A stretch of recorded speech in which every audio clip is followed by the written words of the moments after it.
boa tarde a todos, é um prazer estar aqui participando dessa mesa, isso muito me orgulha. Eu agradeço demais ao convite de vocês, aí do Museu Arquidiocesano de Arte Sacra do Rio de Janeiro. Agradeço também ao Fernandes, né, que ajudou também nesse convite, nessa intermediação. É uma alegria muito grande estar aqui nessa mesa com as amigas queridas, não é?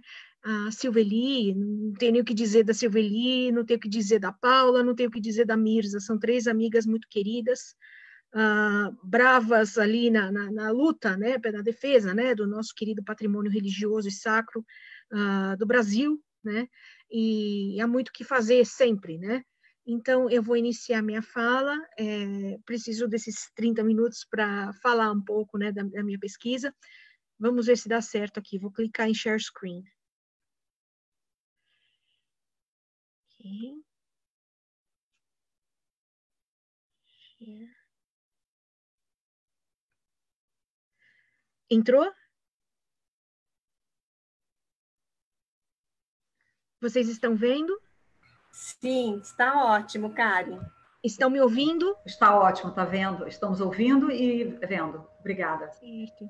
Então, eu vou começar, então. Eu vou falar um pouco sobre essa questão da pesquisa em arte sacra e religiosa e um pouco desses relatos, né, dessa experiência no contexto historiográfico atual.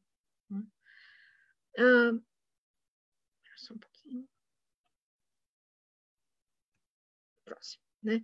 Então, o ponto de partida aqui, né, eu lanço algumas questões. A primeira, né, é como lidar, então, com esse nosso patrimônio sacro e religioso, tomando as nossas igrejas de São Paulo como exemplo, né?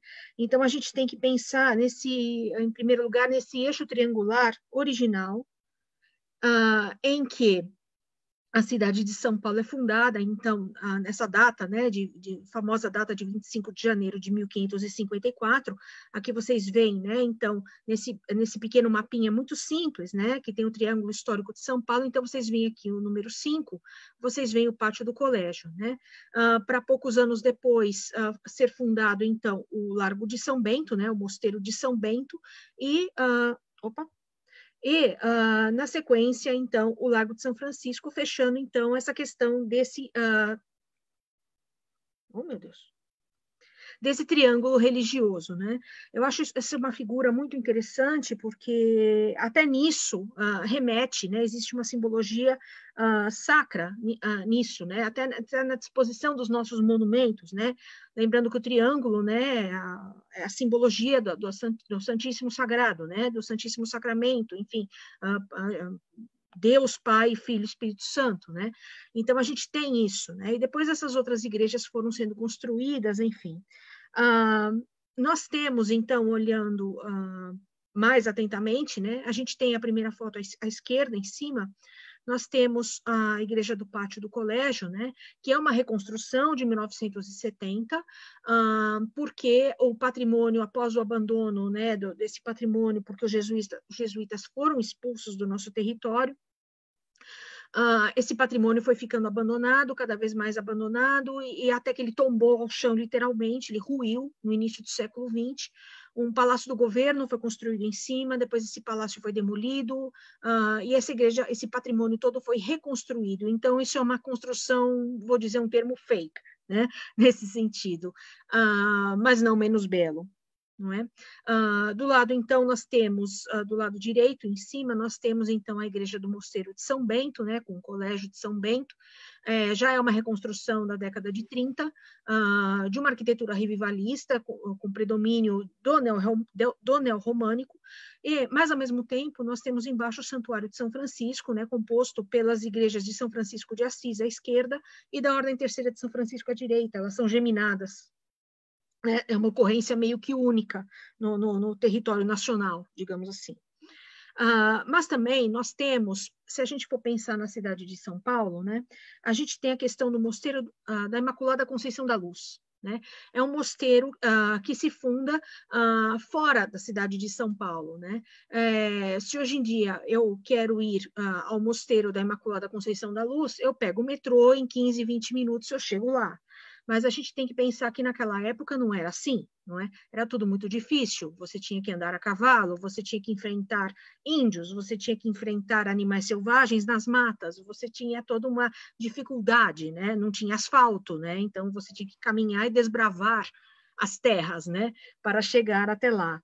Então, nesse mosteiro da Imaculada Conceição da Luz, que teria sido fundado a partir de uma antiga ermida, né, do Domingos Luiz, há relatos, o Leonardo Arroyo aponta que teria sido nos campos do Piranga, o que a gente deduz que poderia ter sido no Ipiranga, ou numa outra chave interpretativa, esse mosteiro, essa primeira ermida, teria sido transferida, né, para a região da Luz, onde está atualmente, né? Então, a gente tem, então, que é um mosteiro, né, que foi fundado pelo servo de Deus Frei Antônio de Santana Galvão, que atualmente foi um santo canonizado, né? Aqui nós temos os azulejos dele na entrada, né, dessa igreja, na qual a gente vê a foto à direita, uma igreja de uma arquitetura franciscana, portanto, com esses 3 arcos, né, que encerram aquele elemento arquitetônico que chamamos de Galilé, né, na qual o fiel entra e adentra o espaço sacro, né, um espaço sagrado. Mas que, em determinado momento, conforme essa construção foi finalizada, né, nós temos que em 1822, aproximadamente, essa igreja foi finalizada, e nós temos os primeiros relatos imagéticos, digamos assim, feitos por artistas viajantes, e um caso desses é o inglês William John Burchell, que fez o desenho do Mosteiro da Luz em 1827. É um desenho sobre papel e não é um desenho de grande formato, embora não tenha o tamanho dele, mas a gente tem que pensar que aquilo foi feito por alguém que sentou na paisagem com um banquinho e ficou lá desenhando, não é? Enfim, nesse ambiente muito, então vocês veem, né? Para quem conhece São Paulo, sabe que hoje em dia a Avenida Tiradentes é um agito só, né, com asfalto, com barulho de sirene o tempo todo da polícia, enfim, porque tem o prédio da Rota ali do lado, então a gente tem essa movimentação muito intensa, né, mas que na época isso era uma construção isolada no meio do nada, né, a gente tem uma expressão em inglês que a gente fala in the middle of nowhere, ou seja, no meio do nada, né, isso ficava fora da cidade de São Paulo, era um local onde as meninas, né, entravam para a ordem concepcionista, na ordem de Nossa Senhora da Conceição, e lá participavam de uma vida religiosa enclausurada para o resto de suas vidas, né? E elas não tinham contato com nada, então elas ficavam ali abrigadas, né? E depois, em 1862, o Militão Augusto de Azevedo recebe a encomenda, enfim, de retratar esse patrimônio religioso de São Paulo, e patrimônio urbano também, que estava em vias de demolição, em vias de transformação para essa transição da taipa para o tijolo, né? É a cidade que estava se impondo, começando a se impor de uma maneira mais forte em função do capital do café. Aqui uma outra imagem também do Militão Augusto de Azevedo, num outro ângulo, né? Essa foto foi, enquanto a foto precedente foi feita visto da frente, né, para o mosteiro, né? Essa foto foi tirada da lateral do mosteiro, né? Então esse campo todo que a gente vê é onde está o prédio da Rota atualmente, né? A gente tem também um pouco aqui no canto da imagem, né? A igreja. O que seria, enfim, a igreja aqui, né, de Santo Expedito, mais ou menos nessa região aqui da imagem, né? E aqui, nesse descampado todo, é o prédio da Rota atualmente e o prédio da cadeia pública aqui em frente, né? É um prédio que não existe mais, só restou o arco. Mas que o Benedito Calixto, tem que puxar a sardinha para o meu lado, evidentemente, o Benedito Calixto de Jesus, ele faz esse Mosteiro da Luz, no início do século XX, ele recebe uma encomenda, eu escrevi um artigo recente que está publicado na revista Piratininga do Museu de Arte Sacra, para quem quiser ler, está disponível para download. Eu falei sobre o recolhimento da luz, um artigo breve, enfim, sobre essa questão. E eu desenvolvi isso de uma maneira mais profunda num segundo artigo que está no Prelo, que deve sair por uma revista da Universidade de Campinas, uma das revistas, revista Resgate. Ainda não saiu, está para ser publicada. Mas, enfim, a gente tem, então, aqui o Mosteiro da Luz, e se a gente for parar para observar, ele partiu do modelo militiano de produção da imagem, numa época em que o mosteiro era bem menor do que é atualmente. Por quê? Porque esse é o mosteiro primitivo, não é? Que o Calixto representa, mas quando o Calixto representa isso no século XX, né, no início do século XX, essa parte toda que está à nossa direita, à nossa esquerda, desculpa, à esquerda aqui da imagem, né, onde eu estou apontando o mouse, hoje tem a construção, tem a continuação disso, feito em tijolos, mas quem observa não percebe que é de tijolo, pensa que é tudo de taipa e não é.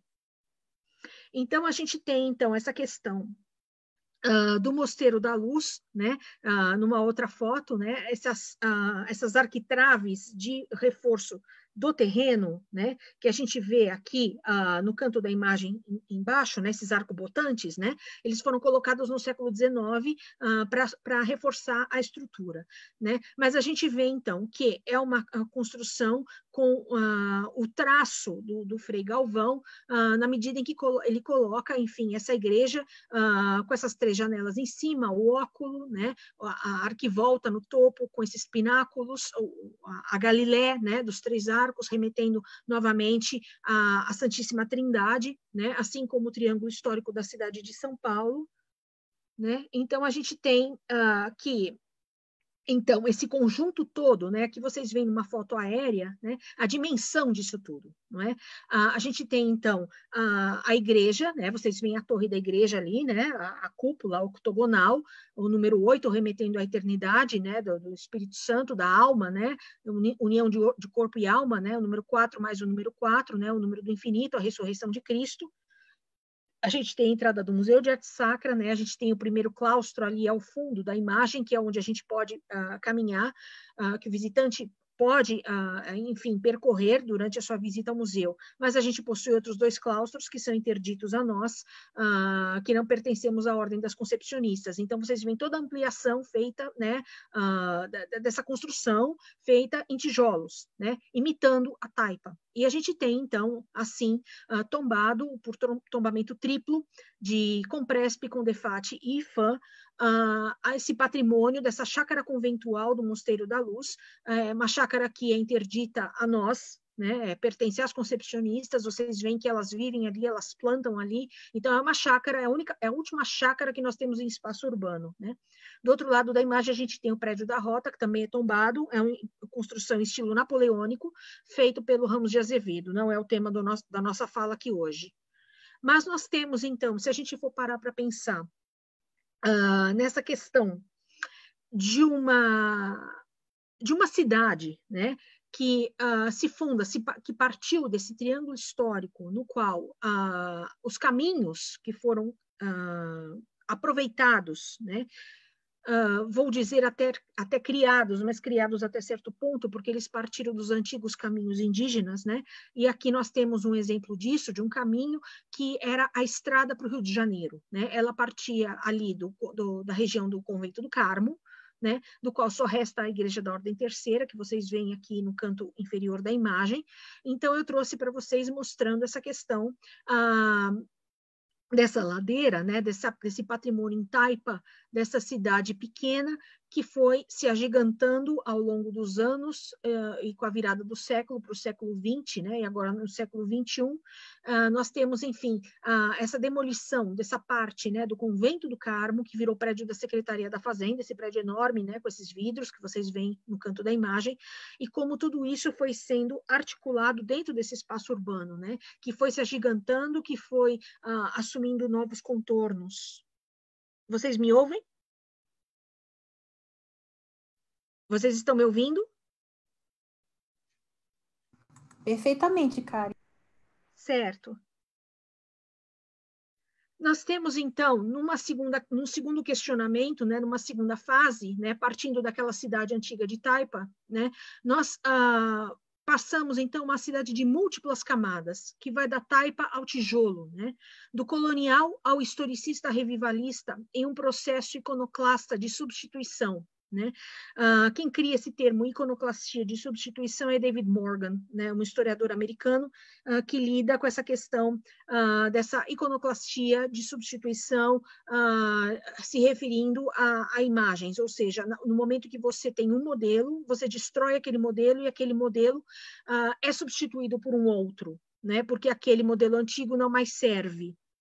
Então, nós temos isso muito presente aqui em São Paulo, né? E um grande ator nisso tudo é Dom Duarte Leopoldo e Silva, né? Que vive entre 1867 e 1938. Né? Dom Duarte Leopoldo e Silva começa como padre, ele é de Taubaté. Ele começa como padre, depois ele se torna bispo em 1904 e se torna o primeiro arcebispo de São Paulo a partir de 1908, aproximadamente, momento em que, como bispo e como arcebispo, principalmente, ele tem um acesso muito forte a essa transformação urbana. Então, ele é um grande agente da transformação urbana eclesiástica de São Paulo, trabalhando conjuntamente com os anseios dos cafeicultores que tinham a cidade de Taipa como uma cidade de um atraso, né? Uma cidade em que aquele modelo de Taipa não mais servia, que tinha que ser substituído por um modelo de tijolos. E vamos ver alguns exemplos. Um exemplo disso é a igreja de Nossa Senhora da Consolação em São João Batista, né? Que teve, enfim, o seu modelo feito em Taipa, novamente. Então, eu gostaria que vocês observassem novamente a escala dessa igreja, né? Aqui nós temos uma aquarela do José Wast Rodrigues, que reproduziu uma foto antiga dessa igreja para criar a série São Paulo Antigo, que circulou em postais. Não é? Então, essa igreja é uma igreja que foi construída entre 1799 e 1801 e ficava um pouco para baixo de onde ela é atualmente. Não é? Lá pelas tantas, em 1909, o padre dessa igreja escreve para Dom Duarte e diz para ele que precisava de autorização e de verbas para a reforma da velha Igreja da Consolação, porque a igreja estava com problemas estruturais, com problemas de conservação de telhado, enfim, uma série de problemas. Dom Duarte responde negando a autorização para a reforma e comunicando que iria demolir a igreja para construir uma nova. E, de fato, foi o que aconteceu. Então, a gente tem esse mapa da Rua da Consolação, em 1905, que era o antigo caminho, né, dos Pinheiros, ou do Piques, né, porque levava até o Largo do Piques. E esse caminho, nada mais, nada menos do que levava até a cidade de Sorocaba, no interior paulista. Né? Então, a gente vê então, esses caminhos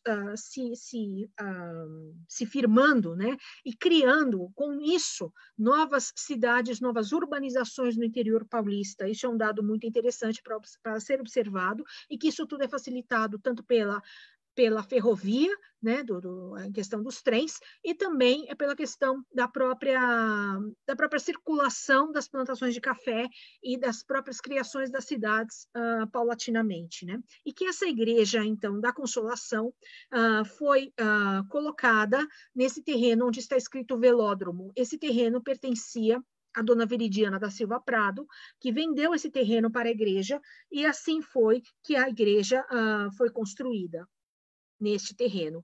Mas essa igreja foi construída, não só ela, como várias outras igrejas revivalistas, entre as quais a Santa Cecília, foram construídas já com iluminação elétrica. Né? Então, a gente não tem mais a igreja iluminada por velas, mas sim, nem por lamparinas, mas sim por luz elétrica.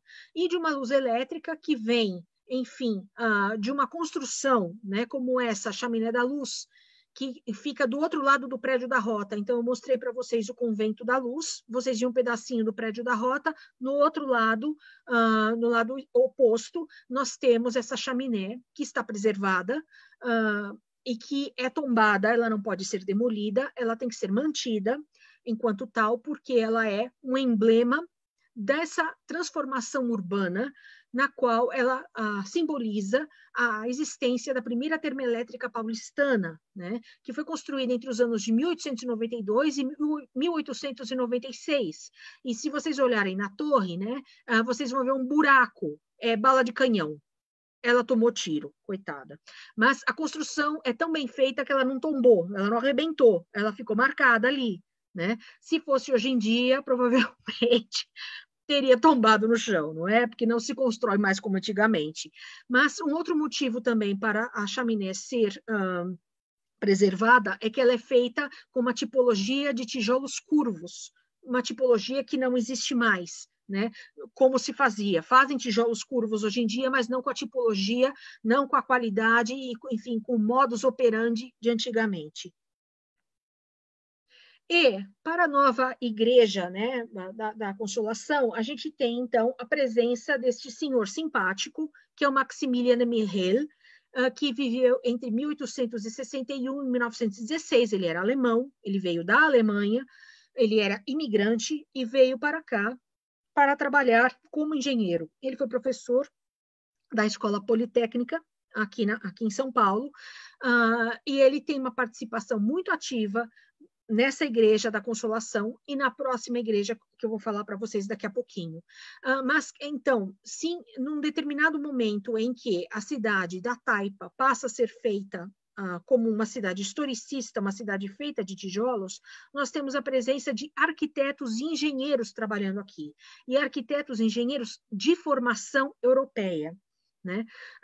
Se até então nós temos Frei Galvão, nós temos Tebas, que era um escravo, arquiteto maravilhoso, né, que fez o conjunto da São Francisco, né, fez o chafariz do Largo da Memória, né, ele é o nosso aleijadinho paulistano, né, nós temos esses grandes artífices que trabalham, né, como arquitetos, mas arquitetos práticos. Nesse momento, na virada do século, nós temos arquitetos e engenheiros de formação trabalhando aqui em São Paulo. Isso é um dado importante para a gente pensar. Então, o Maximiliano Michel, ele é contratado pelo Dom Duarte e ele faz a planta da Igreja da Consolação. Né? E essa planta foi publicada no Jornal Estado de São Paulo em 22 de novembro de 1909.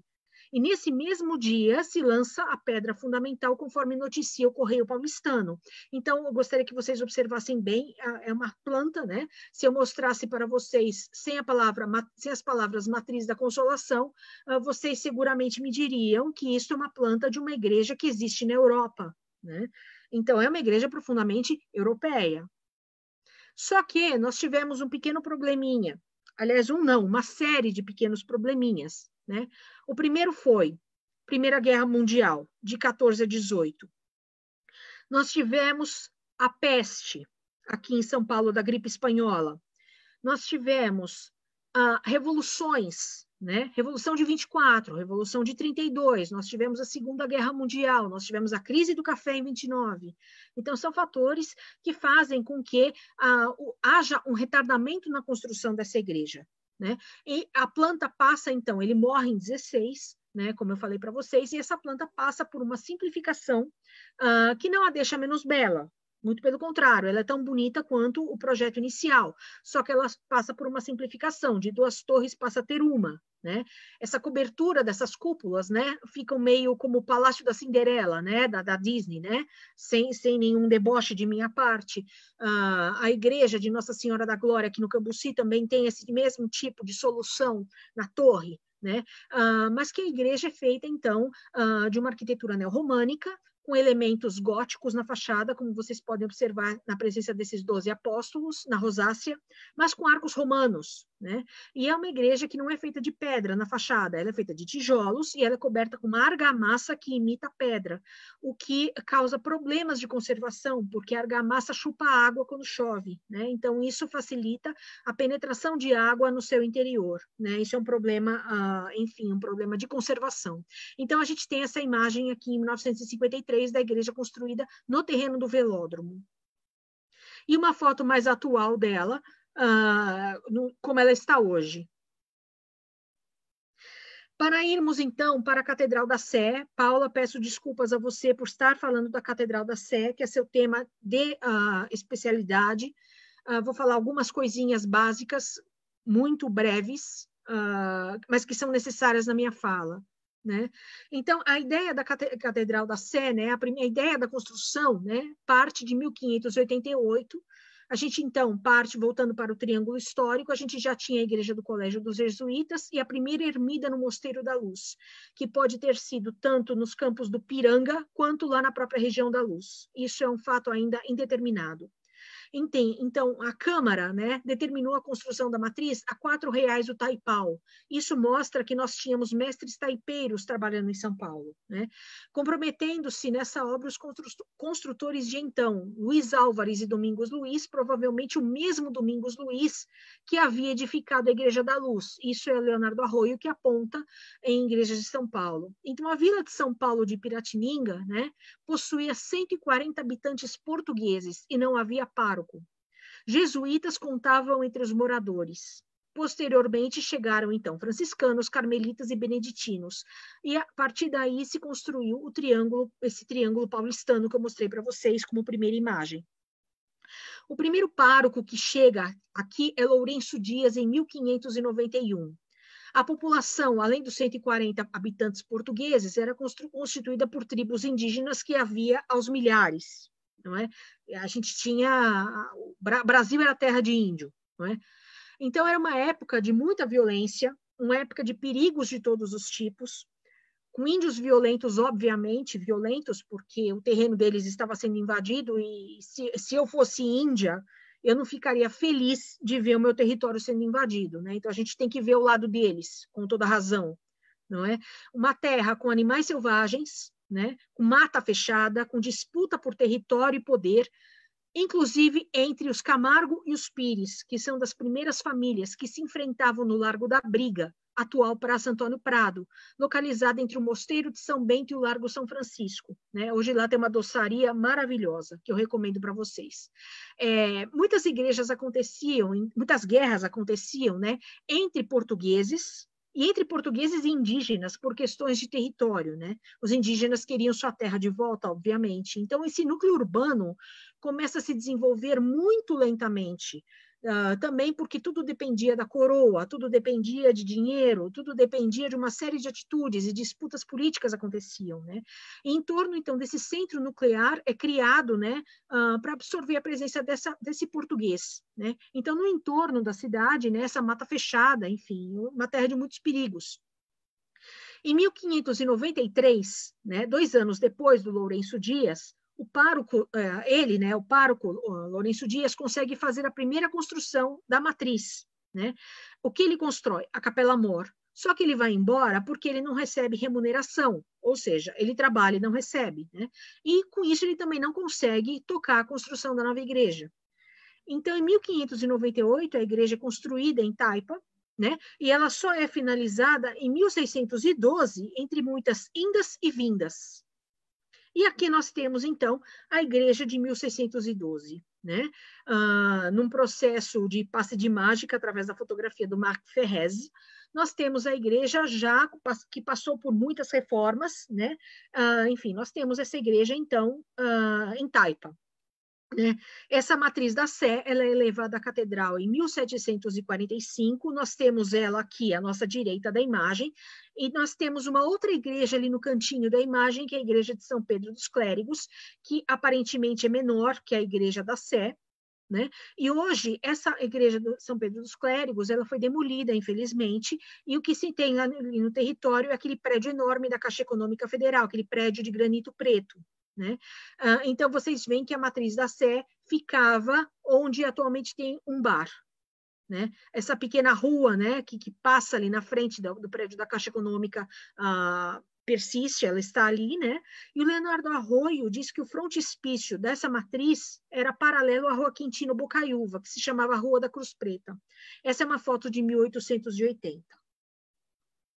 Nós temos, então, das pinturas, né, de Dona Maria Cecília Pinto Serva, que pegou fotografias, né, dessa antiga Sé, e transformou em pinturas a óleo, né, que pertencem ao acervo, né, do Museu Paulista, pelo menos as fotos pertencem, né, eu não sei os quadros, eu não encontrei ainda onde estão esses quadros, são pontos para serem desvendados, né, mas nós temos, então, essa representação na década de 40, né, quando a Catedral da Sé já estava em plena construção.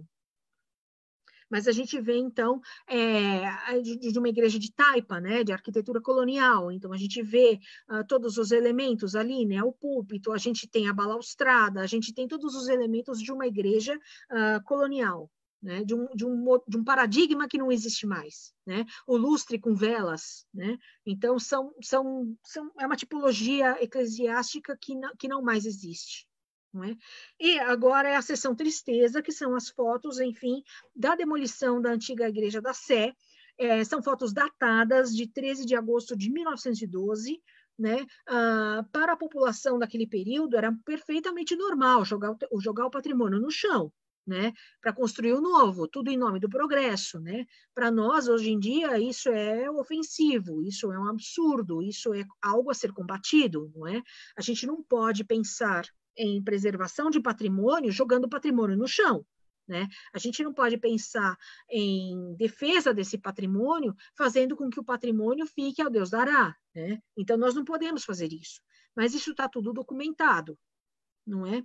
Enquanto a antiga igreja da Sé foi demolida, a igreja de Santa Ifigênia, que também foi reconstruída, e essa é uma foto de 1916, da planta de um engenheiro austríaco, Johann Lorenz Madain, que fez essa igreja de arquitetura neorromânica, que está hoje lá, né? Essa é uma foto que mostra um tempo bem tranquilo dela, né? Que você podia caminhar ali tranquilamente, né? Não tinha perigo de assalto, não tinha perigo de nada, né?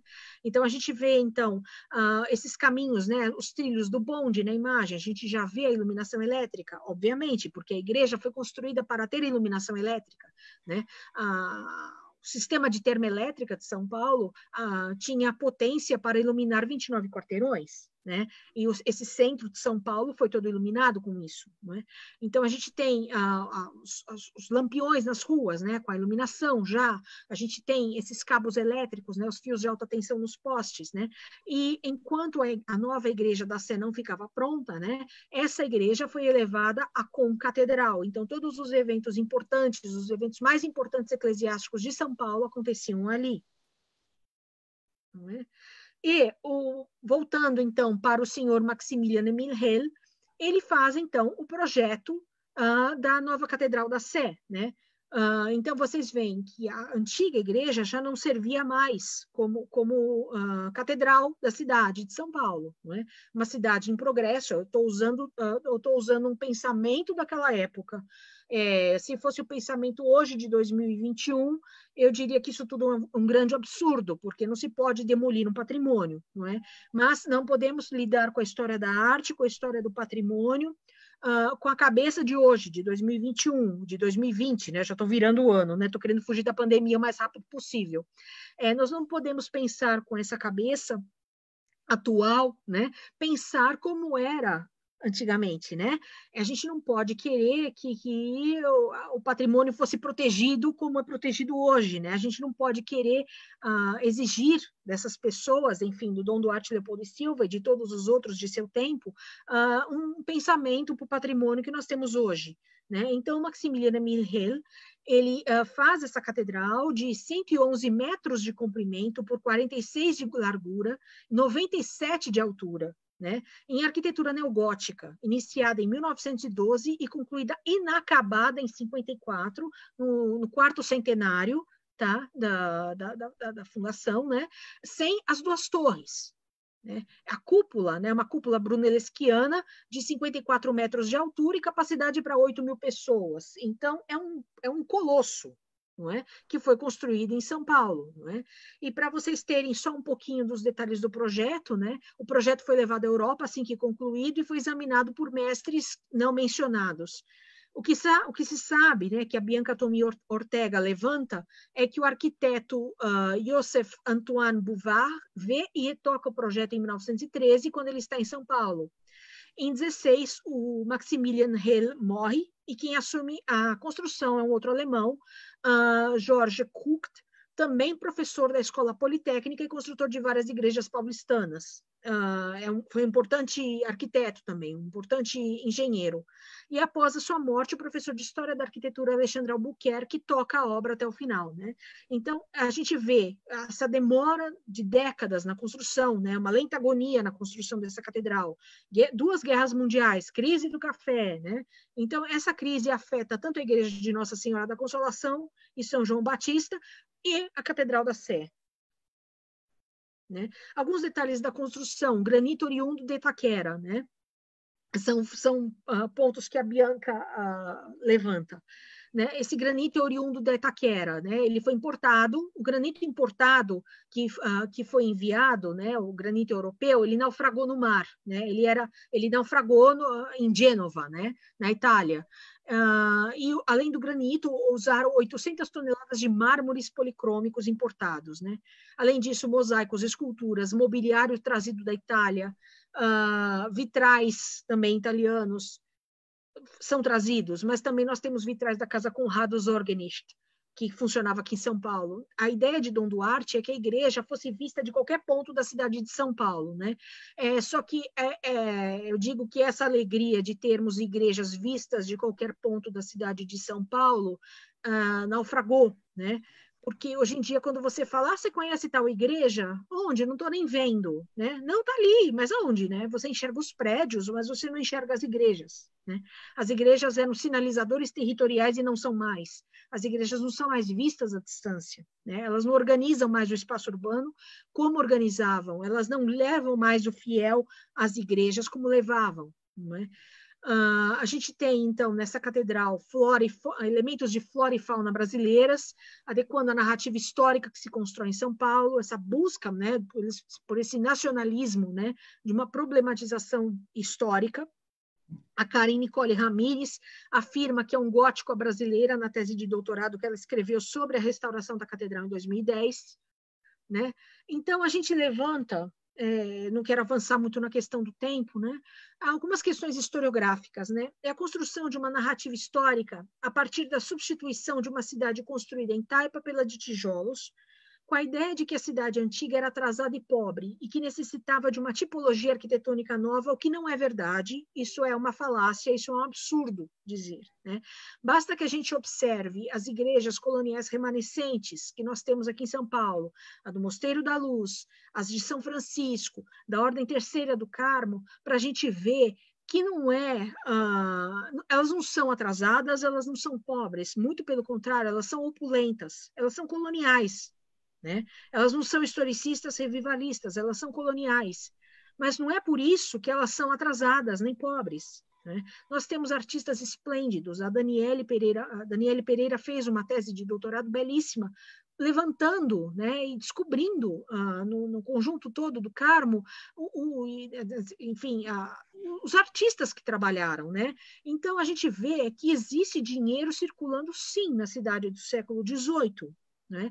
Nós temos, sim, rotas comerciais muito bem articuladas na cidade. Nós temos grandes eventos acontecendo aqui em São Paulo que acontecem justamente a partir do momento em que esses bandeirantes vão caçar ouro e voltam, né, com ouro, com pedras preciosas. Nós temos circulação de alimentos. Então, dizer que São Paulo era uma cidade pobre e atrasada é falacioso. Né? Isso não se sustenta na medida em que a gente tem esse patrimônio. Nós temos o ouro dessas igrejas, né? As igrejas talhadas em ouro, nós temos uma qualidade muito grande nessas igrejas, né? Então, eu levanto essa bandeira mesmo em relação ao nosso patrimônio